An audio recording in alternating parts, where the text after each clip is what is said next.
बहुत बड़ा डॉक्टर, बहुत बड़ा लेखक। उसने पूरी दुनिया में दौरा किया और कहता है कि मैंने डॉक्टरी से जितना पैसा कमाया, मैंने मकान नहीं खरीदा, बैंक बैलेंस नहीं बचाया, मारुति कार नहीं खरीदा। कहा क्या किया?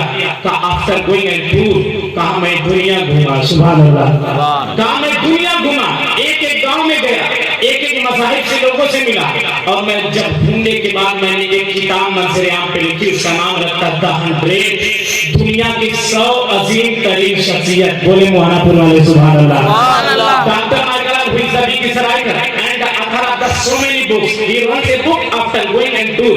वो टूर पे गया, अपने पैसे को इस्तेमाल में रखा और किताब का नाम रखा द 100। एक किताब लिखा, जब इतना सारे 100 रहनुमाओं को खंगाला, छाटा, कहता है कि मैं दुनिया, गांव, शहर, चप्पा घुमा, सब धर्म के लोगों से मिला, और सारे लोगों को मिलाने के बाद 100 लोगों को इकट्ठा किया, और इकट्ठा करने के बाद मैंने एक किताब लिखी। किताब का नाम रखता है द 100, और लिखा क्या? ही rights read the first line on the first page. Mohanapur वालों, वो कहता है कि मैंने अपनी किताब के पहले लाइन और पहले सफ़े पे लिखा कि the most great personality of the world in the nature of Mohammad peace be upon him in the 100 greatest personality of the world.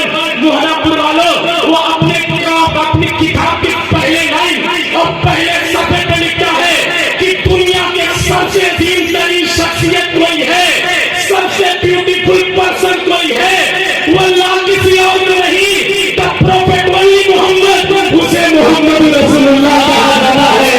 अपने हाथ को कहा जाता है, मोहम्मद रसूलुल्लाह को कहा जाता है। तभी किसी शायर ने क्या कहा था? ज़ीशान मुस्तफा है, सुल्तान मुस्तफा है, ईमान कह रहा है मेरी जान मुस्तफा है, ईमान कह रहा है जान मुस्तफा है। जैसे ये किताब लिखी, नेट पे भी किताब मौजूद है, 35 साल का अरसा गुजर गया। बोले सुभान अल्लाह। जैसे किताब मंजर-ए-आम पे आई, किताब का नाम द 100 है, 100 लोगों का तस्करा लिखा है। जैसे किताब मंजर-ए-आम पे आई, नेट पे आया, लोगों ने पढ़ा, अमेरिका की अदालत में उस पर केस हो गया, FIR दर्ज हो गया, उसको बुलाया गया और बोला गया कि ये बताओ डॉक्टर माइकल, तुम तो एक ईसाई हो, क्रिश्चियन आदमी हो, तालीमी तौर पे एक साइंसदान हो, नस्ली तौर पे एक ईसाई हो, कलमा पढ़ने वाले भी नहीं हो, तुमने मोहम्मद रसूलुल्लाह को नंबर 1 पे कैसे रखा? बोले यार सुभान अल्लाह। आप नहीं बोलेंगे तो कब बोलेंगे? मैं मर जाऊं यहीं पे, मैं मर जाऊं। हुजूर की बातें गैर सुन के आप मुस्तफा का हासिल कीजिए। फरमाते तुम तो तालीमी तौर पे साइंसदान हो और नस्ल के तौर पे ईसाई हो, और तुमने किताब भी लिखी है, लिखने के बाद कलमा भी नहीं पढ़ते हो, जिस नबी का तुमने जिक्र किया है उसका तुम गुण भी नहीं गाते हो। तुम तो लिखना था तो सबसे पहले तुम ईसा के मानने वाले हो, क्रिश्चियन आदमी हो, तो सबसे पहले ईसा को नंबर 1 पर रख दिए होते। या दूसरे तुम्हें न्यूटन ने इस तालीम हासिल किया है, तुमको ये साइंस की तालीम मिली है, तो जिसने तुम्हें डॉक्टर बनाया, इतना बड़ा लेखक बनाया है, उसको नंबर 1 पर रख दिए होते। ये दूसरे को रखने का क्या मतलब है? तो बड़ी अदालत ने कहा कि अगर तुम्हारे पास कोई प्रूफ है तो साबित करो कि तुमने कैसे ये लिखा है। तो डॉक्टर माइकल हार्ट ने जवाब दिया, सुने, अगर मेरी बात गलत है, मैं अपने प्रूफ में, दावे में गलत हूँ, तो कोई बता दे मोहम्मद से बेहतर कोई है, मैं अपनी किताब की लिखी बात को आग लगा दूंगा, किताब की छपवाई को रुकवा दूंगा, मंजर-ए-आम पे नहीं आएगा। खुदा की कसम 35 साल का अरसा हो गया है, मोहम्मद की बातें क्या भी सच्ची थी, आज भी है, सुबह क़यामत तक रहेगी, क्योंकि है कौन मोहम्मद, कौन खुदा। फरमान बदला जाएगा, बदलेगा लाख ज़माना, मगर कुरान न बदला जाएगा।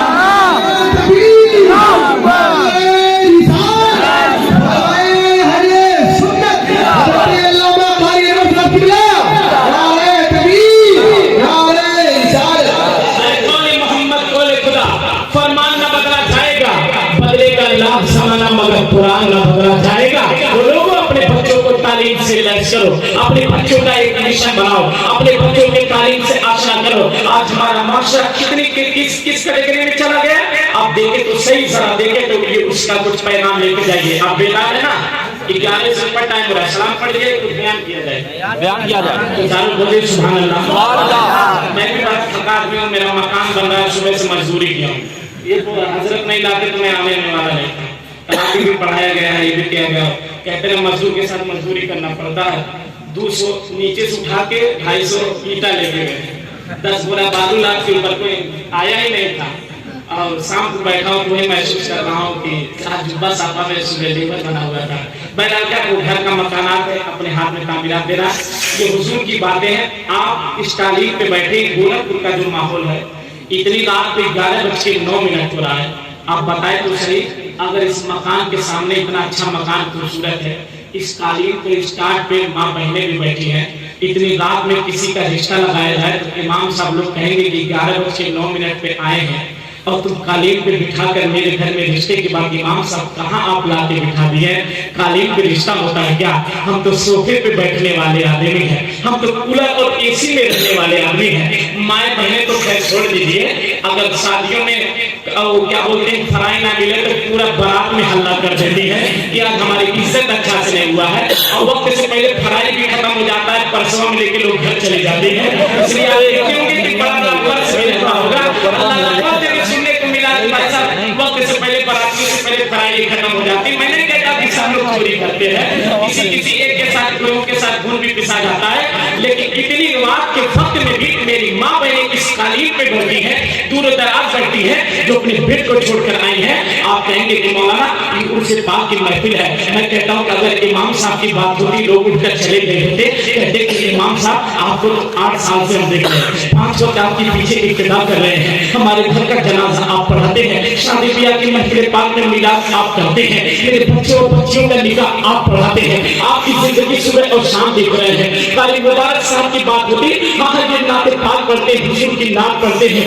इनको भी जानते हैं। कारी अजीम साहब नतीजा से हिंदुस्तान जो हजरत के बड़े क्लोज है, करीबी है, इनके वसीले से आना हुआ है। आप एक दूसरे के अराकीन की बात होती, यार सुबह काम करके आया हूँ, बच्चे कहेंगे कि मैं पढ़ के आया हूँ, माँ बहने कहेंगे कि ईद गुजरा है, इतना काम काज पड़ा है, रात का वक्त हो गया, इतनी जागने का वक्त हो गया है, अरे चले अपने बेड पे आराम किया जाएगा, चले कूलर के अंदर आराम किया जाएगा। लेकिन क्या बात है कि दीवाने बैठे हैं, और सिर्फ दीवाने नहीं, मैं अपने नजरों से देख रहा हूँ, बूढ़े भी है, जवान भी है, बच्चे भी है, माँ बहनों की उम्र में भी, मेरी माँ की कोई उम्र की है, कोई मेरी बहन की उम्र की है, कोई मेरी छोटी बहन की उम्र की है, हर उम्र के लोग दिखाई दे रहे हैं, नजर आ रहे हैं। क्या बात है, जो रिश्ता 11 बजे रात को इसी कालीन पे बैठा कर कोई कहता अजीम साहब कि आप सत्तर साहब अपने कालीन पे बिठाया है और रिश्ता कबूल करने की बातें कर रहे हैं। सोफा पे बिठाए होता तो सोचा होता, अच्छा खिलाया होता तो सोचा होता, तब मेरे तेरे घर में रिश्ता कबूल होता। लेकिन क्या बात है, दीवाने 11 बजे रात को बैठे हैं, लोगों ने सुबह को काम भी किया है, बच्चे पढ़ के भी आए हैं, कोई तो वजह है जो रोकी हुई है कि मेरी बात होती लोग उठकर चले गए होते, इनकी बात होती, इमाम साहब की बात होती, लोग उठकर चले गए होते। तो ये दीवाने बैठे क्यों हैं? इसलिए बैठे हैं क्योंकि यहाँ किसी दुनियादार की बात नहीं हो रही है। तो बैठे क्यों हैं? इसलिए बैठे हैं क्योंकि यहाँ अहमद मुख्तार की बात हो रही है, अपने हाथा की बात हो रही है, हुजूर की बात हो रही है, जिसके बारे में वक्त फरमाता है और रहमान अल्लामल कुरान, रहमान वो है जिसने अपने महबूब को कुरान सिखाया है, वो है जिसने अपने महबूब को कुरान से आशना किया है। अपने बच्चों को इकरा पढ़िए पढ़िए पढ़िए, तब पढ़ेगा तो जानेगा उसका मकाम क्या होता है, तब जानेगा कि मस्जिद के इमाम का मकाम क्या होता है, तब जानेगा मेहराब मस्जिद के से खुतबे देने वाले का मकाम क्या होता है। अल्लाह कबीरा आए देखे तो सही। आप हजरत ने कहा कि पर्दे के बारे में एक बात बोला है, मैं एक मिसाल देता था। आजकल के जो हमारी बहनें जो कॉलेज यूनिवर्सिटी से वाबस्ता है, टच है, जब किसी गैरों को देखती हैं तो उनके भी दिल में फीलिंग्स आती है, मन में ख्यालात आते हैं, या सब लोग जिस तरह चाहते हैं आजादी से घूम लेते हैं, चल लेते हैं। और इस्लाम में हमें पर्दे में रखकर, कैद खाने में रखकर उन्हें आजादी नहीं देता है। बिलखुसूस कोई कलमा पढ़ने वाले की लड़की थी और हाई क्वालिफाइड तालीम हासिल करती थी, और उसका बाप नमाजी था, मुत्तकी था, परहेजगार था। उसने अपनी बेटी को बड़े गिफ्ट में बड़े खूबसूरत मोबाइल पेश किया था, और जिसकी कीमत 20,000 से ऊपर की ज्यादा की थी। उस बेटी ने उस बाप हिजाब के खिलाफ थी, निकाब के खिलाफ थी, उसके खिलाफ रहती थी। बाप बड़ा समझाता था, बेटी इस्लाम में हिजाब अच्छा चीज है, इस्लाम में हिजाब बड़ा खूबसूरत चीज है। कहा बाजान आप किस जमाने में जी रहे हैं? ये 4G का जमाना चल रहा है, 5G का जमाना चल रहा है। आपका जमाना लग गया सिर्फ 5 पढ़ के आदमी के आज तरक्की की आपका दौर है। मैंने कहा कि बाप बाप होता है, बेटा और बेटी बेटी होते हैं। बाप बाप हुआ करता है, बेटा बेटा होता है, बेटी बेटी होती है। उसने देखा कि 20,000 रुपये से ज्यादा मैंने जो अपनी बेटी को गिफ्ट में पैसे की वजह से मांगा उसको दिया। उस बाप ने कहा ए बेटी जरा तो देखा तो सही तेरा मोबाइल कैसा है? कहा देखता है बड़ा खूबसूरत। कहा बेटी ये मोबाइल था। कहा बेटी ये बताओ तो सही ये तो मोबाइल है और इसके साथ में ये क्या लगा के रखा? मैं बहनों को बस तवज्जो देना चाहता हूँ, ये क्या लगा के रखा? कहा अब्बा ये मोबाइल है, ये सेल फोन है, इसकी कीमत है। कहा बेटे बेटी ये क्या है? कहती है कि ये इसका कवर है, इसका सेफ्टी कवर है। कहा ए बेटी इसको लगाने से तो तेरी खूबसूरती ढक जा रही है, किस कंपनी का है कंपनी भी मालूम नहीं चल रहा है, इसका किस तरह दिखता है, इसका रंग क्या खूबसूरत है वो भी नहीं दिख रहा। कहा अब्बा आप नहीं समझेंगे, अब्बा आप नहीं समझेंगे। माना कि ये 20,000 से महंगा है लेकिन गिरने से हिफाजत हो जाएगा, पानी में जाने से बच जाएगा, जितनी खराबी होनी चाहिए उतनी खराबी नहीं होगी। कहा बेटी अरे तो इसकी खूबसूरती छूट जा रही है ना, ये कितने महीने का है लोगों को पता कैसे चलेगा कि इसकी कंपनी क्या है, इसका महंगा क्या है, पीछे इससे लिखा रहता है। कहा अब्बा अरे खूबसूरती दिखाना मकसद थोड़ी ना रहता है, इसको बचाना मकसद रहता है। तब बाप ने बेटी के हाथ पे दामन रखा और कहा ए बेटी इस्लाम भी तो यही बताना चाहता है, अंदर अंदर 10,000 का लहंगा रहे, 600 का निकाब तेरी इज्जत की हिफाजत करता है, 20,000 का कपड़ा रहे, 500 का निकाब तेरी हिफाजत करता है। अरे कोई गोल्ड की दुकान पे जाता है, सोनार से कोई गले का हार मांगता है तो एक लॉकर में नहीं 2 लॉकर के अंदर लॉकर रहता है, उसे आप अपने गले में लगाती है, अपने कान की झुमका बनाती है, नाक के बाली बनाती है और कहती है सोना तू इतना महंगा है कि तुझे तिजोरी के अंदर रखा जाता है, इतना अंदर रखा जाता है, सुने लोहा और सरिया को बाहर रखा जाता है, चोरी हो जाए डर नहीं रहता है, सोना चांदी को अलमारी के अंदर रखा जाता है। ये कीमती चीज है। ए मेरी बहन, ए मेरी माँ, तेरी इज्जत तो सोने चांदी से भी ज्यादा कीमती है। अगर तू जेवर नहीं रहेगा, तेरे कान में सोने की बाली नहीं रहेगी, तेरी इज्जत हिफाजत में रहेगी, तो मौला फातिमा ज़हरा के साए तले तुझे जन्नती हूरों से जेवर से आरास्ता कराएगा। इस्लाम का दर्स है, इस्लाम मुसलमान का पैगाम देता है। उस बाप ने अपनी बेटी के हाथ पकड़ के कहा बेटी ये तेरी 20,000 की मोबाइल, 70 रुपये का 100 रुपये का कवर जब तेरी मोबाइल की हिफाजत करता है तू पहले रहेगी 10,000 का लहंगा, 600 का निकाब तेरी हिफाजत करता नजर आएगा, 600 का निकाब तेरी आबरू की हिफाजत करता रहेगा। तू यूनिवर्सिटी में जाएगी तेरे सर पे हिजाब रहेगा तो गैर समझ जाएगा अरे पढ़ने में कैसी हो, लेकिन पता चल जाएगा हुजूर के घराने से ताल्लुक रखती है, हुजूर के पढ़ने वालों से ताल्लुक रखती है, फातिमा की करीब बनकर आई है। इस्लाम ने औरत को इतना मकाम दिया है। एक फेसबुक पे ट्विटर पे एक लड़की ने अपलोड कर दिया क्या इस्लाम और रिलीजियन दफा मेरी चलाओ, और इस्लाम लोगों को, इस्लाम ऐसा मजहब है, इस्लाम ऐसा चीज है लोगों को बराबरी का हुक्म नहीं देता, इस्लाम पर्दे का हुक्म देता है, इस्लाम पर्दे का हुक्म देता है। मैंने कहा मेरी बहन तुम इस्लाम को पहचाना नहीं। अमेरिका के एक बहुत बड़ी डॉक्टर मारिया उसने रिसर्च करना शुरू कर दिया। तबीयत आपकी सुनने की बोलिए थोड़ा सा चार दूंगे तो मैं बोलूंगा। उसने रिसर्च करना शुरू कर दिया डॉक्टर मारिया।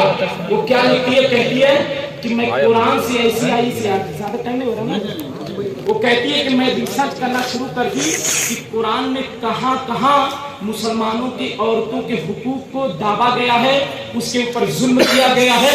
मैं उस कुरान को उसका इंग्लिश में ट्रांसलेशन करके मंजरे आम पे लोगों के आके बताऊंगी कुरान ने औरतों के साथ जुल्म किया है, कुरान ने औरतों के साथ बेअदबी किया है, उनके हक को मारा है। लेकिन देखे तो सही, अगर कोई इस्लाम के पीछे पड़ता है ना, या तो काफिर हो जाता है या तो कलमा पढ़ के मुसलमान हो जाता है, या तो काफिर मुर्तद हो जाता है। चला कर कोई 26 आयतें निकाल ले, आज घंटा बजाता नजर आ रहा है। चला था कोई मुसलमान के किताबों के बारे में जबरन कोई बात कहने के लिए, लेकिन देखिए या तो कोई मुर्तद हो जाता है या तो कोई कलमा पढ़ के नबी का शहदाई हो जाता है, नबी का मानने वाला हो जाता है। डॉक्टर मारिया कहती है मैंने कुरान को लिया, इंग्लिश में ट्रांसलेशन किया, पूछ पूछ के लिखा, और जब उसकी आयतों को पढ़ना शुरू कर दिया तो हुजूर के जमाने से पहले, हुजूर के जमाने से विलादत से पहले जब उसने पढ़ा, तारीख को मुताला किया, कहती कि मैं तो औरतों के हक के बारे में लड़ने के लिए आई थी। मैंने देखा अरब में हुजूर के आमद से पहले हाल ये था कि अगर किसी के घर में बेटी पैदा हो जाती थी तो बाप माँ की गोद से छीनता था, उसे जिंदा दफन कर दिया करता था। पूछे इमाम साहब किबला से हुजूर के आमद से पहले की जिंदगी का हाल यह था, अगर किसी के भाई को मालूम हो जाता मेरे घर में बहन हुई है तो उस वक्त तक वो बाहर नहीं निकलता था जब तक बाप उसका गला नोच नहीं लेता था, जब तक उसे जमीन के अंदर दफन नहीं कर दिया जाता था। ये तो मेरी बेटियां बहनें आज मुस्कुरा रही हैं, आज जो इनको आपने अपनी इज्जत का ताज बनाया है ये मेरे हुजूर की आमद का सदका है, ये मेरे हुजूर की आने की बरकतें हैं। हुजूर ने कहा था जब घरों में कोई तोहफा लाया करो तो सबसे पहले बेटियों को दिया करो। क्या बात है? सबसे पहले बेटियों को कोई तोहफा दिया करो। वो लोग होंगे जो बेटी के पैदाइश पे चेहरा झुका लेते हैं, वो लोग होंगे जो बेटियों की पैदाइश पे अपने सर को तस्लीम नहीं करते हैं। अरे बेटियां अल्लाह बाप का मुकद्दर बना के पैदा फरमाता है, बेटियां तो अल्लाह ताला नसीब वालों को देता है। मेरे नबी का घराना ही बेटियों से चला है, मेरे नबी का घराना ही, मेरे नबी की 4 बेटी उम्मे कुलसूम, उम्मे रुकैया, उम्मे हबीबा और सबसे चहती लाडली बेटी जनाब फातिमा ज़हरा। सुभान अल्लाह। मेरे हुजूर का घराना अगर बेटियां बोझ होती तो अल्लाह अपने महबूब के आंगन में 4-4 फूल पैदा फरमाता, 4-4 बेटियां पैदा फरमाता। डॉक्टर मारिया कहती है मैंने रिसर्च करना शुरू कर दिया और कहती है कि मैंने देखा जिंदगी के हालात कि हुजूर की आमद से पहले बेटियों को जिंदा दफन कर दिया जाता था। और सुने जो औरत प्रेग्नेंट रहती थी, हमल से रहती थी, उसका शौहर अपनी बीवी से वसीयत करके जाता था, सुनो मैं 2 साल के लिए बाहर कमाने के लिए जा रहा हूँ, जो हमल तुम्हारे पेट में है उससे अगर बेटा होगा तो पालना और बेटी होगी तो उसे जिंदा दफन कर देना। अल्लाह अल्लाह। आज बताए तो सही, आज आदमी कहता है हम दो हमारे दो, हमसे पाला नहीं जाता, हमसे चला नहीं जाता है। मैंने कहा नादान, अल्लाह कुरान में कहता है कि वला तक़तुल औलाद मिन खश्यतिल्लाह, मुफलिसी के डर से अपने बच्चों को कत्ल ना किया करो।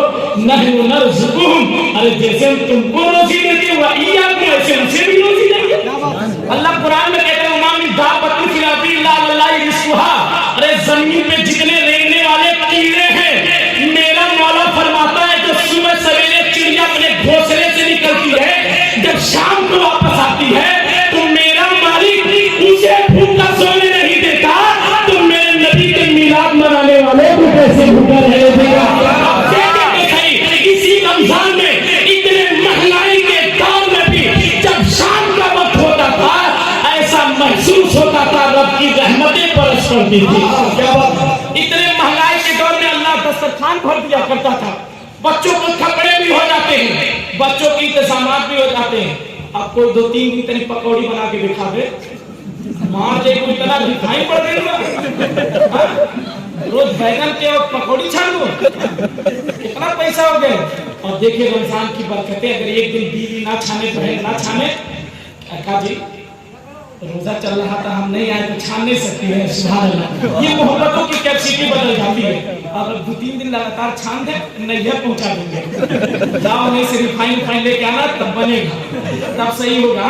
बताइए तो सही, 148-150 रुपया किलो रिफाइन चल रहा है, बगली रोज केला पकौड़े खिला रहे हैं, रोज इसका छान रहे। लेकिन माँ बहनों को भी सलाह, जिस वक्त हम लोग लो हो जाते हैं ये लोग हमारे लिए इफ्तारी का इंतजाम करते हैं। जब हम लोग को खूब बेहतरीन नींद आता है तो ये उठकर हमारे लिए सेहरी का इंतजाम करते हैं। ये हमारे लिए इंतजाम करके अल्लाह माँ बहनों को भी सलामत फरमाए। ये बस तस्दीक के लिए थोड़ी सी बात कर दिया था। उसने कहा अपनी बीवी से कि सुन, बच्चा होगा तो पाल लेना और बेटी होगी तो जिंदा दफन कर देना। अल्लाह